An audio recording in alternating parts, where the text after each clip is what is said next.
Ukraine suspects Russian involvement in the murder of former parliamentary speaker Andriy Parubia, a senior figure in the country's political and defense history, according to a statement made by the head of the Ukrainian police on Monday. The announcement has sent shockwaves through Kyiv's political establishment and raised further questions about Moscow's potential role in destabilizing Ukraine's internal security. The murder of Parubia, a man once seen as one of the architects of Ukraine's resistance against Russian aggression and influence, has not only shocked the nation but also reignited debates about how far Russia may be willing to go in undermining Ukraine's sovereignty. Ukrainian officials are investigating every possible angle, but the early signals point towards a complex operation that may involve both internal and external actors, raising suspicions of covert Russian involvement. Andriy Parubia was not just another politician. He had a long history of being at the heart of Ukraine's most turbulent years, including the 2014 Maidan protests that eventually pushed out the pro-Russian government of Viktor Yanukovych. As one of the co-founders of the Nationalist Social National Party of Ukraine, which later evolved politically, and eventually serving as the chairman of the Verkhovna Rada, Ukraine's parliament, from 2016 to 2019, Parubia remained a prominent voice for Ukrainian independence and Euro-Atlantic integration. His murder, therefore, is not being seen as an isolated crime but rather as a political assassination intended to send a chilling message to Ukraine's leadership and population at large. The Ukrainian police chief explained that the nature of the crime, the method used, and the timing all raise suspicion. While officials have not yet disclosed all details, sources close to the investigation have said the killing bore the hallmarks of a professional hit, designed to eliminate a high-value target. Parubia was reportedly under surveillance in the days leading up to his murder, and investigators believe that whoever carried out the attack had significant resources and intelligence. This is not the work of petty criminals or random violence. Instead, it appears to be a calculated act, the kind Ukraine has witnessed before when figures outspoken against Russia have suddenly met violent ends. Russia's suspected involvement has a long context. Over the past decade, Ukraine has seen numerous attacks on journalists, politicians, and military leaders, many of which were later linked to Russian intelligence or pro-Russian elements.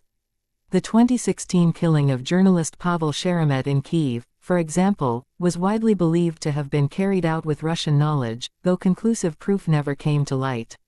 Similarly, the poisoning attempts and mysterious deaths of Ukrainian officials and defectors have often been connected back to Moscow.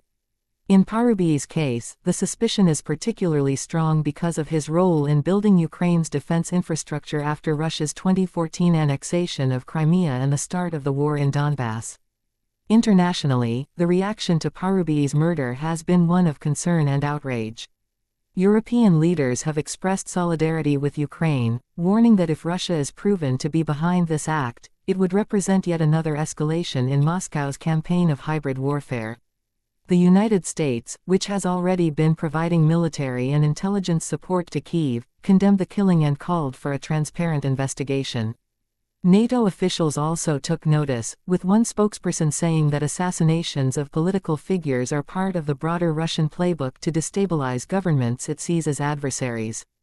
Inside Ukraine, the killing has created a wave of anger but also fear. Parubia was seen as a symbol of defiance against Russian aggression, and his sudden death is being viewed as an attempt to break Ukraine's political will.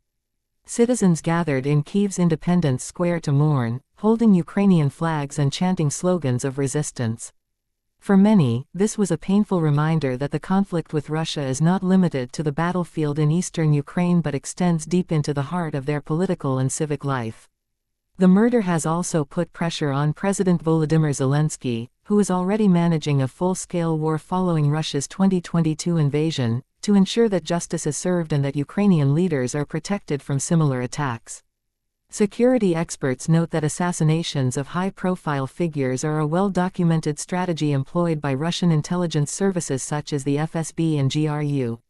These agencies have been accused in numerous international cases, from the poisoning of Sergei Skripal in the United Kingdom to the assassination of Chechen dissidents across Europe.